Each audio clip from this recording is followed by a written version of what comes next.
Et bonjour à tous, bienvenue sur Radio Agri. Nous sommes le mardi 25 février et nous avons le plaisir de recevoir Pierre Colson. Bonjour Pierre. Bonjour, merci. Alors pour vous êtes l'invitation. délégué général de la Fédération française des producteurs agrivoltaïques. Quels sont les axes stratégiques du développement de la filière en France aujourd'hui ? Alors déjà, pour revenir sur peut-être qu'est-ce que c'est la FFPA. La FFPA, c'est une association qui est relativement jeune, qui a été créée en 2021, qui a été impulsée par le monde agricole. Aujourd'hui, le bureau est essentiellement composé d'agriculteurs et l'idée, c'est qu'on puisse à la fois travailler sur l'enjeu agricole et aux côtés des énergéticiens. Donc on a à la fois ce côté agricole et à la fois ce côté énergéticien. Très bien. Certains agriculteurs craignent que l'agrivoltaïsme ne devienne une porte d'entrée pour la spéculation foncière. Comment s'assurer que cette technologie reste aux mains du monde agricole ? En fait, l'idée, je pense qu'elle se joue sur deux aspects. Le premier, c'est parfaire le cadre de loi le cadre réglementaire qui a été posé par la loi APER, qui aujourd'hui nécessite d'être affiné. Donc là, c'est le cas par exemple de la proposition de loi du député Lecamp, qui table à la fois sur le partage de la valeur et sur les enjeux de contractualisation. Mais l'opportunité, si vous voulez, je pense, elle est d'aller un peu plus loin sur les enjeux d'acceptabilité sociale pour construire une énergie qui sera à la fois décarbonée et qui marchera pour le monde agricole. Un adjuvant au projet agricole. Alors Pierre, quels sont les principaux freins aujourd'hui qui empêchent l'essor de la filière ? En fait, je pense qu'aujourd'hui, quand on écoute les agriculteurs, les délais sont beaucoup trop longs. Les délais d'instruction sont beaucoup trop longs. Le cadre a mis du temps à être affiné, à sortir, à être développé.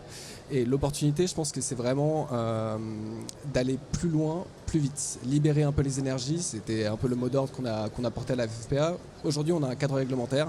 Passons maintenant au développement solide des projets. Allons vers l'avant. Alors si vous aviez un message à adresser aux décideurs politiques qui travaillent actuellement sur la régulation de l'agrivoltaïsme, ça serait quoi ?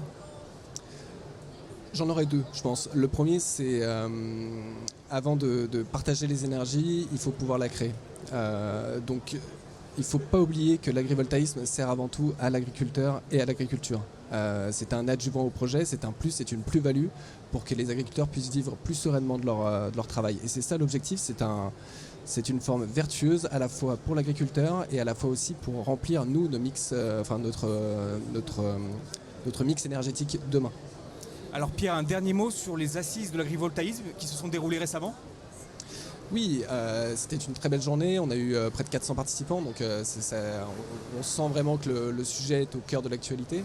On a eu l'intervention de nombreux agriculteurs, on a eu aussi l'intervention du député Lecamp qui a pu exposer sa proposition de loi, et on a eu surtout une focale sur les territoires qui sont à la source aussi de ces projets-là, et comment demain l'agrivoltaïsme peut s'implanter plus largement aussi dans ces territoires d'une manière vertueuse. Merci Pierre. Merci à vous. Et à très vite. Merci. Place à la prochaine interview.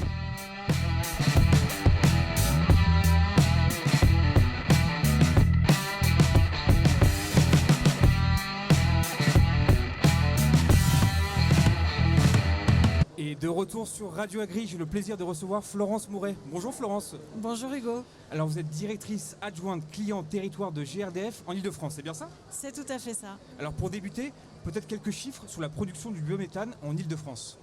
Alors la région Île-de-France, elle a déjà 60 méthaniseurs qui injectent sur les réseaux de gaz. C'est 1,2 TWh de gaz injecté, donc c'est significatif en termes de consommation de gaz. Et parmi ces différents méthaniseurs qui injectent sur le réseau de gaz, il y en a quasiment 50 qui sont d'origine agricole. 80% des méthaniseurs du gaz vert produit en Île-de-France, ce sont les agriculteurs qui le produisent. Alors, est-ce que le biométhane est une source de résilience pour les agriculteurs ? Alors, pourquoi les agriculteurs ils font le choix du biométhane ? Parce que c'est une source de revenus complémentaires. Donc, ça rentre dans un business model complémentaire à la ferme. Et puis, ça a des vertus. Parce qu'on produit du gaz vert, donc une énergie renouvelable, produite sur le territoire, qui est injectée dans un réseau et qui est consommée à proximité par les communes, par les habitants des communes sur lesquelles les agriculteurs sont implantés. Donc on participe à la souveraineté énergétique de la France et en tout cas du territoire sur lequel on vit. Et puis l'intérêt aussi de ce gaz vert qui est produit, qui apporte donc un revenu, qui est via un tarif d'achat, eh bien, il produit à la fin un digestat. Une fois que le gaz est épuré, injecté, etc., il reste une matière qui vient remplacer les engrais chimiques et donc qui permet aussi des économies dans l'approvisionnement des fertilisants et puis qui réduit aussi l'empreinte carbone parce qu'on les importe, ces fertilisants, ils sont d'origine chimique et là, eh bien, on les remplace par des fertilisants d'origine organique qui ont une empreinte très faible. Donc, on améliore aussi la balance commerciale de l'Île-de-France en produisant ce digestat. Donc c'est une résilience et puis c'est de l'emploi local aussi, parce que pour faire tourner un méthaniseur, il faut un technicien. On a fait une étude qui montre que d'ici à 2030, c'est jusqu'à 53 000 emplois qui peuvent être liés à la méthanisation. Donc c'est de l'emploi local, puis de l'activité pérenne qu'on peut transmettre à ses enfants par la suite. Alors pour les agriculteurs qui souhaitent se lancer en Île-de-France, il existe des subventions ?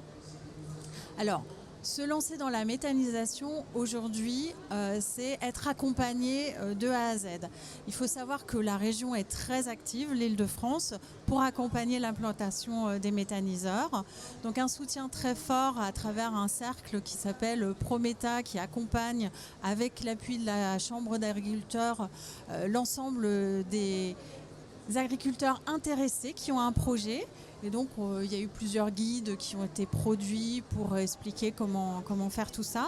Et puis ensuite, c'est aussi de l'argent qui est mis par l'ADEME, l'Agence de la transition énergétique, sur des études, mais aussi de l'aide à l'investissement.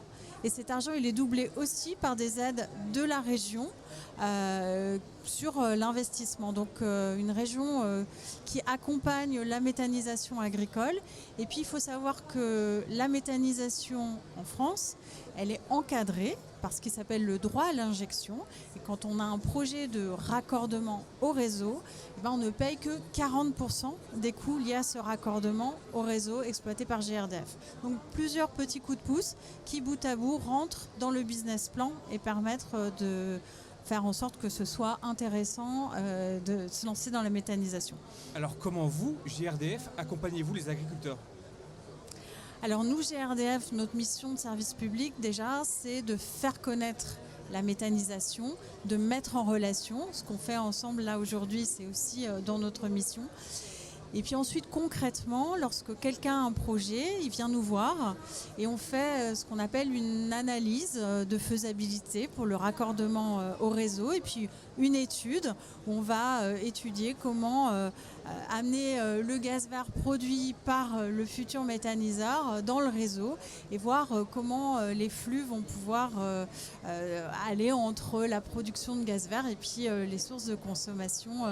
Donc voilà, ça c'est notre mission et ensuite on s'assure d'odoriser le gaz en sortie de l'unité de méthanisation pour qu'il soit injecté dans le réseau et utilisé pour les usages de tous les jours, la cuisson, le chauffage, mais aussi dans vos bus, puisqu'il y a de plus en plus de bus qui roulent au bio-GNV. Donc vous voyez, on est dans une économie circulaire et puis on peut aussi accompagner les agriculteurs qui auraient envie de se lancer mais qui ne voudraient pas investir, donc à les mettre en relation avec d'autres agriculteurs. Peut-être qu'ils ont des intrants, puisque vous savez que la méthanisation c'est fait à partir de déchets agricoles notamment, donc qui pourraient vouloir s'associer à d'autres. Et puis une fois qu'ils sont producteurs de biométhane, on ne les abandonne pas et on les réunit. On a un club des producteurs de biométhane en Île-de-France qu'on anime et puis on échange sur différentes problématiques. Par exemple, comment gérer son unité de méthanisation en toute sécurité. C'est un métier nouveau. Voilà, on échange sur des sujets comme ça tout au long de la vie du projet, de l'amont à l'aval. Et puis le salon de l'agriculture, par exemple, c'est l'occasion de se retrouver et d'échanger et de mettre en relation les uns les autres. C'est ça notre rôle. Florence, merci beaucoup. Et puis bon salon. Merci. Place à la prochaine interview.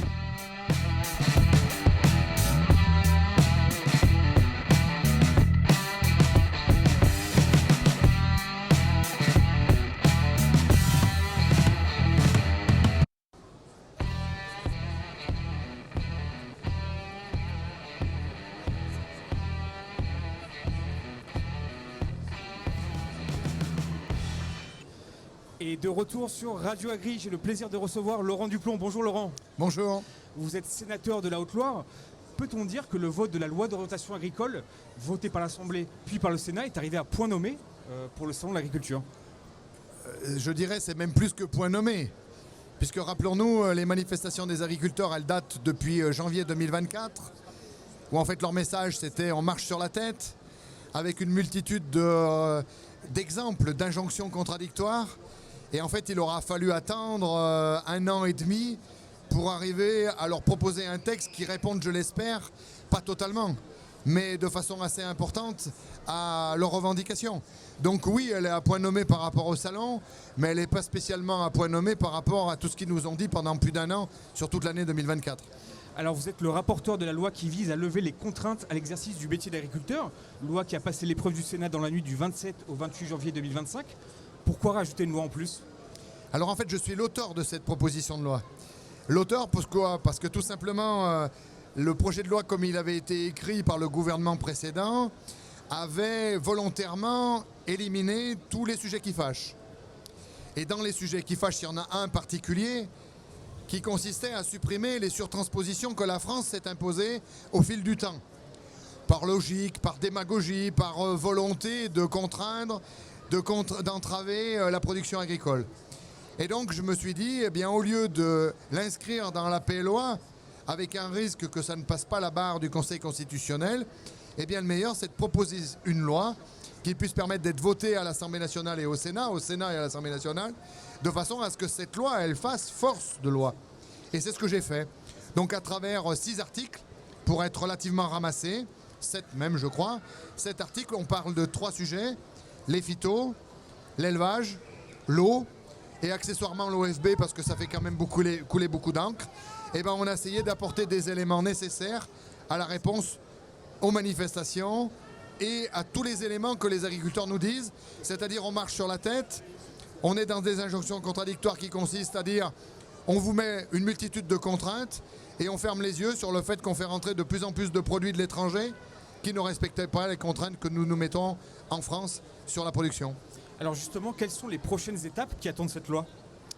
Alors la prochaine étape, c'est qu'après avoir été adopté majoritairement, très majoritairement par le Sénat, après avoir obtenu la procédure accélérée du gouvernement, après avoir fait le travail nécessaire avec ce gouvernement, ce qui fait que cette proposition de loi n'est plus que la mienne, elle est aussi celle du gouvernement, puisqu'il a participé à l'élaboration des différents articles, eh bien c'est de la faire adopter à l'Assemblée nationale.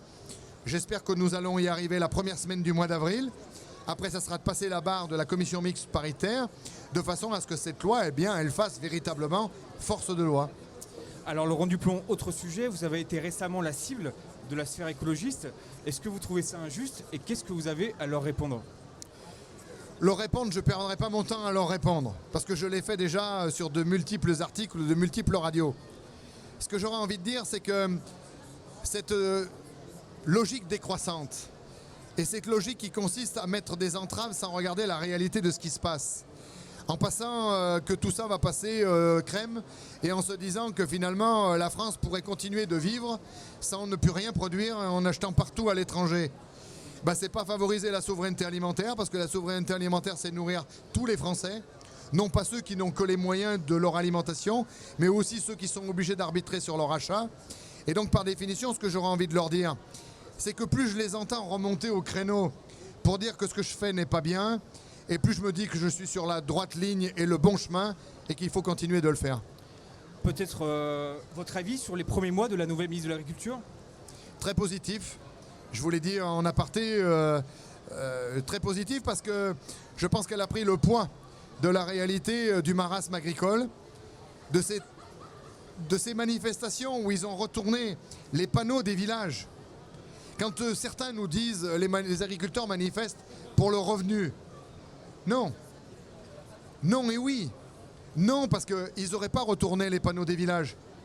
Le fait de symboliquement retourner le panneau des villages, c'est de mettre les lettres à l'envers, de dire on marche sur la tête. Alors bien sûr que ça a une conséquence sur le revenu, mais la problématique, c'est pas le revenu en règle générale, c'est qu'on leur empêche de produire. Donc on leur empêche d'avoir un volume qui puisse être multiplié par un prix. Et donc par définition, qui entraîne une baisse du revenu. Mais ce n'est pas en augmentant le prix qu'on arrivera obligatoirement à avoir un meilleur revenu si vous n'avez aucune possibilité de produire. Et donc la réalité de ce que disent les agriculteurs aujourd'hui, c'est vrai qu'ils connaissent un problème de revenus, mais ils connaissent d'abord un problème de production, un problème de compétitivité, qui fait qu'on les livre à un marché mondial avec des accords de libre-échange où on dit l'agriculture française elle est industrielle, ou alors la réalité c'est que l'agriculture française elle est familiale, où la moyenne du nombre de bovins dans un élevage est de 60 bovins, quand on ouvre la possibilité à des contrats de libre-échange avec le Canada, où ces mêmes bovins sont engraissés dans des feedlots de 30 000 bovins. Mais qui peut raisonnablement se dire qu'on est sur la même longueur d'onde? Non. Donc à un moment donné, il faut arrêter avec ça. Il faut arrêter avec ce en même temps qui consiste à dire on va vous rentrer dans la concurrence avec des pays qui n'ont pas du tout les mêmes pratiques que les vôtres et on va vous obliger à avoir une multitude de contraintes supplémentaires qui va vous empêcher de produire. Donc oui, il y a un problème de revenus, mais qui est lié à un problème d'entrave et de contraintes. Donc levons ces contraintes, levons ces entraves, et je pense que pour revenir à votre question, eh bien la ministre de l'Agriculture a bien pris tout cela, en a totalement conscience, et aujourd'hui fait le travail nécessaire pour essayer de répondre positivement à supprimer ces contraintes. Pour conclure, Laurent Duplon, un mot peut-être sur les perspectives offertes par l'agrivoltaïsme pour les agriculteurs français. Alors je pense qu'il faut se mobiliser. La réponse qui est apportée aujourd'hui par l'éventuel décret qui risquerait d'être pris sur le S21, c'est-à-dire sur la tarification du photovoltaïque, sur le rachat de l'électricité concernant la tarification du photovoltaïque sur les bâtiments d'élevage, va poser des contraintes particulières. Si on passe de plus de 100 € le mégawatt à 85 €, eh bien je pense qu'il n'y aura plus aucun projet qui sera viable et économiquement viable.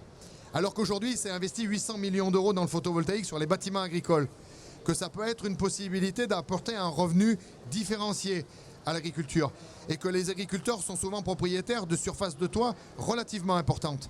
Eh bien, si on ne veut pas casser cette filière du photovoltaïque qui apporte une dimension économique à l'agriculture, eh bien, il faut œuvrer pour que ce décret n'ait pas lieu et qu'on continue d'avoir une tarification qui permette d'avoir des business plans qui s'équilibrent et de continuer d'apporter une diversification positive à l'agriculture parce que je pense qu'elle en a besoin. Laurent Duplon, merci beaucoup. Merci à vous. Et puis à très vite. Place à la prochaine interview.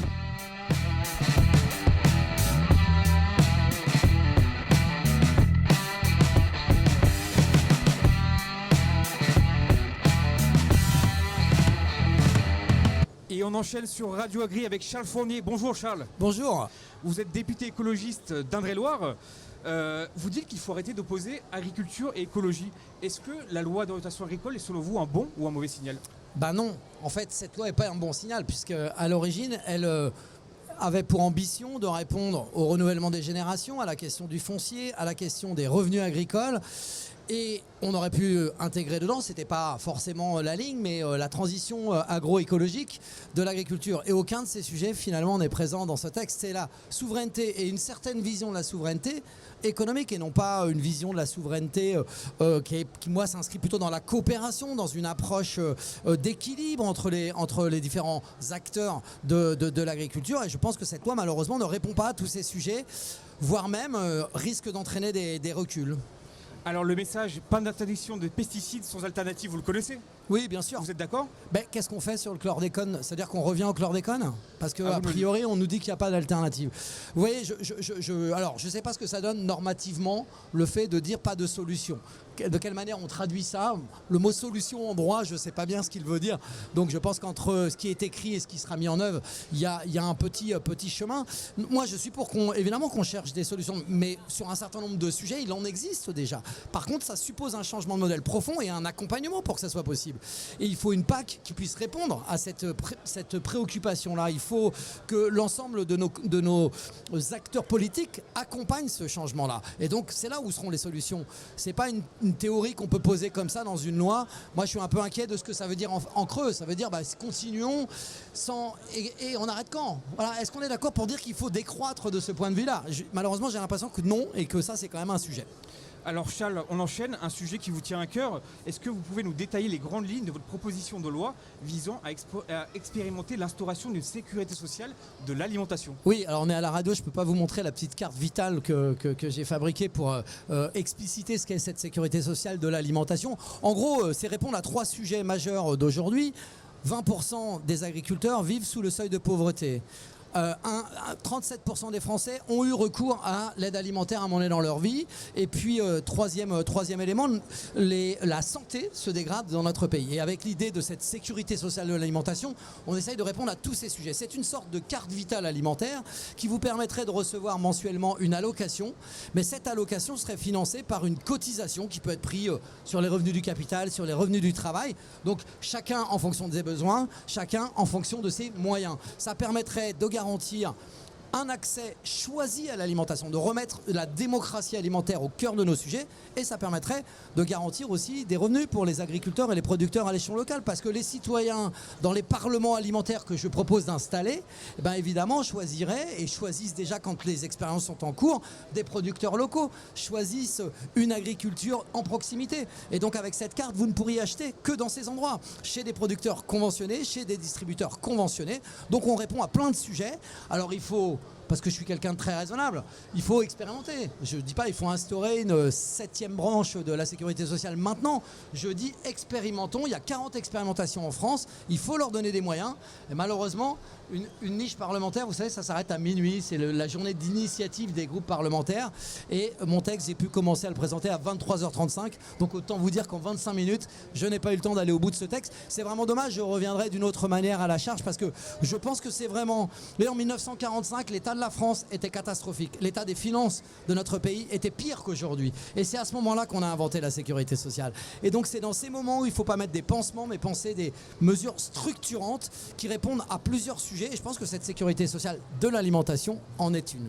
Alors justement, de l'alimentation et non alimentaire, quelle est la nuance ? Parce qu'en fait, le sujet, c'est pas simplement... Alors si l'adjectif renvoie plutôt à ce qu'on pourrait manger, mais là c'est plus que ça. Vous savez, le droit à l'alimentation en droit international, parce que dans le droit français, ça n'y a pas aujourd'hui, renvoie à l'accessibilité de l'alimentation, aux moyens de sa distribution et à la qualité nutritive de ce que l'on mange. Donc l'alimentation, ça englobe tout. Ça ne se limite pas à l'aliment, mais bien de la fourche à la fourchette. C'est ça l'enjeu en précisant de l'alimentation. C'est pour justement qu'on soit bien sur une vision complète d'une démocratie alimentaire où les citoyens reprennent la main de la fourche à la fourchette.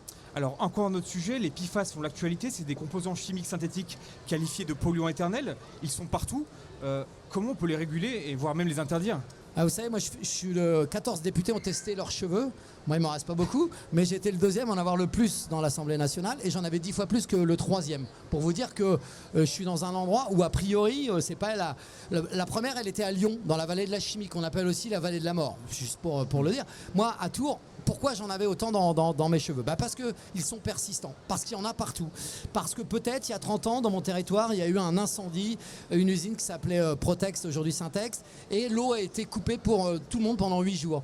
Parce qu'il y en a beaucoup dans nos déchets, parce qu'il y en a beaucoup d'utilisés dans les mousses à incendie des pompiers. Bref, il y a plein d'endroits où ils sont utilisés ces polluants éternels.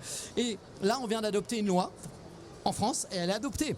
On a été au bout, ça fait 2 ans de travail que mon collègue Nicolas Thierry, député de la Gironde, a porté, et on a réussi à interdire dans la cosmétique, dans les vêtements, dans les fartes de ski, vous savez qu'il y en a plein les fartes de ski, ça va dans l'eau derrière. Et on a réussi à imposer un test de l'eau partout pour savoir s'il y en a, parce qu'on les trouvera en les cherchant. Et on parle de entre 5 et 15 000 polluants différents présents, et on en teste aujourd'hui une vingtaine. Vous voyez, donc la marge de ce qu'on va peut-être retrouver demain. Et puis troisième principe, pollueur-payeur. Tous ceux qui continueront à rejeter ces polluants devront payer, parce qu'on parle de plusieurs milliards pour la dépollution dans notre pays. Qui va payer ? Quand vous dites ça, ça passe au Sénat. Au Sénat, beaucoup d'élus des territoires, ils se disent « Ah, s'il faut dépolluer et qu'on ne le précise pas dans la loi et que c'est les collectivités qui vont payer. » En vrai, il faut que ça soit et les industriels et tout le monde qui participe à cette dépollution, parce que sinon, on continuera à en trouver partout et c'est mauvais pour notre santé. C'est démontré depuis fort longtemps. Ce sont des perturbateurs endocriniens, les épidémies d'obésité, la perte de fertilité, les cancers. Le lien est établi. Depuis le siècle dernier, on connaît ce sujet. Allez voir le film, si vous voulez en savoir plus sur les polluants éternels, il faut voir le film Darkwater. Alors je dis souvent comme ça, c'est pas un documentaire, parce qu'il y a des gens qui disent un documentaire, je n'ai pas envie. Ça, c'est un film qui raconte une histoire avec un avocat qui s'appelle Robert Bilott, qui depuis la fin du siècle dernier se bat sur ces polluants éternels, et nous on a travaillé avec lui. Et ce type il bossait pour la chimie. Il bossait pour la chimie. Mais il s'est rendu compte, et justement avec un agriculteur qui voyait ses vaches mourir les unes derrière les autres. Et c'est à partir de là, il s'est saisi du sujet par sa grand-mère, qui était la voisine de l'agriculteur, qui a dit « tu vas aller t'occuper de cette affaire-là ».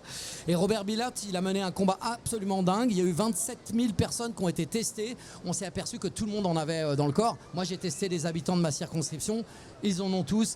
Là, il y a une entreprise chez moi qui probablement en produit. Et donc, on va tester les salariés. Oui, c'est tous ceux aussi qui travaillent à ces endroits qui sont exposés. C'est comme les agriculteurs, vous savez qu'on en a trouvé beaucoup, il y en a dans les pesticides, le TFA, qu'on n'avait jamais testé, on en a trouvé des taux absolument dingues. Et ce sont d'abord les agriculteurs qui utilisent tout ça. Charles Fournier, pour conclure, un mot sur l'agrivoltaïsme, pour ou contre ? Alors, je pense que dire pour ou contre, ce serait noir ou blanc. J'avais cette discussion juste avant, c'est pas noir ou blanc. Je dirais oui, mais à certaines conditions, et peut-être pas partout.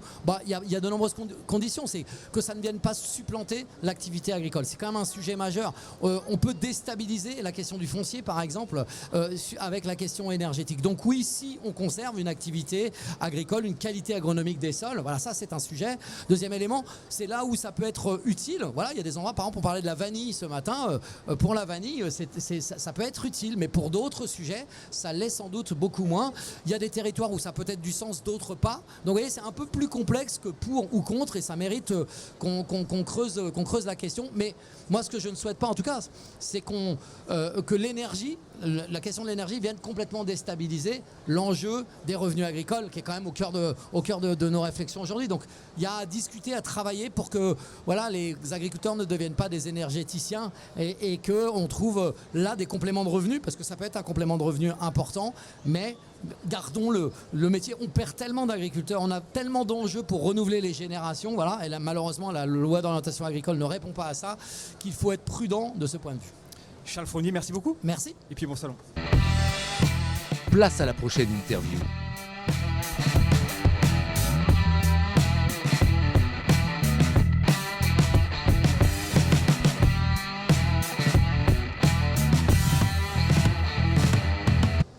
Et dernière interview de la journée sur Radio Agri, j'ai le plaisir de recevoir Guillaume Garot. Bonjour Guillaume. Bonjour. Vous êtes député socialiste de Mayenne. Vos impressions peut-être sur ce début de salon ? Je trouve qu'il y a beaucoup de monde cette année. Alors est-ce C'est que vrai. c'est une impression parce qu'il pleut ? Aujourd'hui particulièrement. Oui. Non mais parce qu'il pleut dehors et donc du coup tout le monde se réfugie au sec. Mais je trouve qu'il y a vraiment beaucoup de visiteurs et tant mieux. Et ce que je vois et chaque année, mais c'est toujours plaisant, c'est de voir les petits, les plus petits qui arrivent de la région, qui ne connaissent pas forcément le milieu rural ou le monde agricole et qui découvrent les vaches, les veaux, les cochons. Et ça, c'est formidable de voir dans les yeux des enfants tout un monde qui n'appréhendent pas forcément, évidemment, dans leur quotidien. Et voilà, et c'est ça la force du salon, c'est de permettre l'échange, la découverte, le dialogue entre le monde urbain et le monde rural. Et on voit que finalement, il y a plein de raisons de dialoguer et de se retrouver. Alors parlez-nous un peu des productions de votre région. Alors moi, je suis député de la Mayenne, vous l'avez dit. Ce qui veut dire qu'on est dans l'ouest de la France et chez nous, on est un département avec beaucoup d'élevage. Donc on produit du lait qu'on transforme ensuite en fromage. Il y a des fromages d'une marque très connue mondialement qui sont produits en Mayenne. Et puis on fait aussi de la viande. On fait du porc, on fait de la volaille, on fait du bœuf. On est une région de polyculture élevage. Les Pays de la Loire et la Mayenne, c'est un des départements qui fait partie du top 3 dans certaines productions, y compris la viande bovine. Voilà. Alors justement, pour vos producteurs, est-ce que la loi d'orientation agricole est un bon signal qui a été envoyé ? La loi d'orientation, elle a des aspects qui sont positifs, et je veux le dire, bien sûr, parce qu'elle a eu tendance à rassurer les agriculteurs, et ça c'est bien, c'est positif. Mais moi je vois aussi des reculs sur certains points, sur en particulier l'aspect environnemental, et moi je suis vraiment préoccupé là-dessus, parce qu'on a le sentiment que l'environnement est un obstacle finalement à la production. C'est ça l'idée qui a présidé à l'élaboration de cette loi. Et si on prend les choses comme ça, on n'avancera jamais. On n'avancera jamais. Alors, on sait très bien aujourd'hui qu'on ne peut pas faire comme si les questions environnementales n'existaient pas. C'est pas possible. Donc, cette loi, elle a eu tendance à dire l'écologie, c'est notre principal souci. Quand même pas, délirer. On a aujourd'hui des soucis environnementaux qui sont lourds. Il y a le dérèglement climatique, il y a les atteintes à la biodiversité. Et il faut être capable d'y répondre avec une capacité que nous devons avoir à traiter les questions économiques. Comment on assure du revenu à nos agriculteurs. Et ça, c'est quand même la grande impasse de cette loi. Comment on est capable ensuite de nourrir correctement la population, c'est la question de la souveraineté alimentaire. Ensuite, comment on traite tous les sujets environnementaux, je le disais, en étant capable de concilier les différents impératifs. Alors revenons sur la transition écologique, c'est un sujet qui est important pour vous, mais justement concrètement, comment on peut la concilier avec une amélioration du revenu des agriculteurs ? Ce matin, j'étais chez Bleu Blanc Cœur. Bleu Blanc Cœur, où, vous savez, c'est une démarche qui a maintenant une quinzaine d'années, si ce n'est davantage, et qui a dit aux éleveurs, aux agriculteurs qui sont membres de ce réseau, on va être capable de produire un petit peu autrement.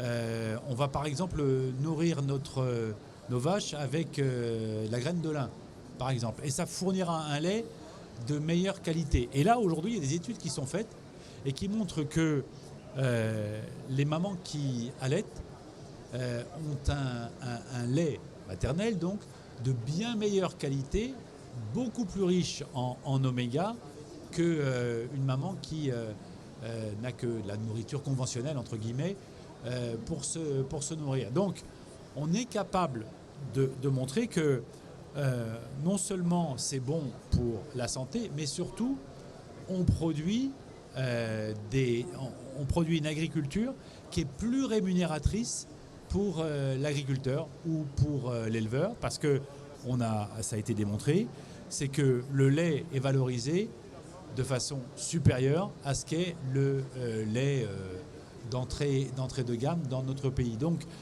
lorsqu'on est capable d'avoir une démarche qui est exigeante, qui est ambitieuse, mais en même temps qui est à la portée de nos agriculteurs. Moi, je suis de l'ouest de la France et il y a beaucoup d'agriculteurs de l'ouest et d'éleveurs de l'ouest qui sont membres de Bleu Blanc Cœur. Eh bien, on concilie les différents impératifs, on garantit du revenu aux agriculteurs, on produit une meilleure qualité et c'est bon pour la santé des consommateurs. C'est ça qu'il faut faire aujourd'hui. Alors restons sur le revenu. L'agrivoltaïsme, par exemple, c'est un bol d'air pour les agriculteurs. Bien sûr. Et c'est un bol d'air, mais il ne faut pas qu'on se dise on n'arrive pas à vivre du revenu tiré de l'agriculture au sens premier, produire de l'alimentation, et donc on va essayer de se rémunérer par ailleurs. Il faut faire très attention à ça. La première chose, c'est de voir comment on peut rémunérer l'agriculteur grâce à l'agriculture. Première chose. Et que les prix soient rémunérateurs. Ça paraît quand même évident. Ensuite, si on peut en effet produire de l'énergie, et on aura de plus en plus besoin. Si on peut produire de l'électricité, et évidemment qu'on en aura de plus en plus besoin. Une électricité renouvelable, bien évidemment, durable. Eh bien, évidemment qu'il faut y aller. Alors, il faut sans doute se doter de garanties. Il faut voir quelles sont les tailles en particulier de ces projets d'agrivoltaïsme. À quelle échelle ? Comment on fait pour concilier l'impératif de nourrir la population et celui d'être capable de produire de l'énergie ? Si on est capable de mettre tout ça sur la table et de se doter ensemble, je dis bien ensemble, dans un dialogue constructif de règles nouvelles, je pense qu'on fera avancer les choses au bénéfice de l'intérêt général, c'est-à-dire au bénéfice du développement de nos territoires, avec un partage raisonnable et équilibré de la valeur produite. Guillaume, un sujet qui vous est cher, les états généraux de la lutte contre le gaspillage alimentaire. Est-ce que vous pouvez nous en dire un mot ? Oui, c'est le 13 mars. C'est à l'Assemblée et j'organise ces états généraux pour faire le point sur tout ce qu'on a fait les uns les autres avec les acteurs de l'anti-gaspillage. Ce sont des associations, ce sont des collectifs, ce sont des collectivités locales, ce sont des entreprises, bien évidemment. Et depuis 10 ans, 12 ans, on s'est tous mobilisés pour faire reculer le gaspillage. Et le gaspillage, c'est pas rien, hein. C'est 24 kilos de nourriture consommable qu'on jette chaque année, dont 7 kilos de produits toujours emballés. Faites le test chez vous. Vous verrez, on jette et on jette beaucoup trop. Et ça, c'est une perte de pouvoir d'achat. C'est 100 € par personne et par an. Faites le calcul pour une famille. Donc, il faut qu'on fasse le bilan de tout ce qu'on a fait de bien et de moins bien depuis que moi, j'avais fait voter cette loi en 2016 contre le gaspillage alimentaire. On a fait beaucoup.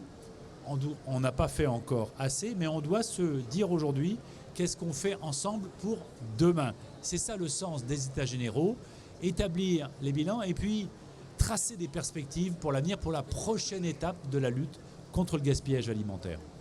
Guillaume Garot, merci beaucoup. Merci à vous. Et puis bonne fin de salon. À vous aussi. Ah, il y a un public. On a des fans.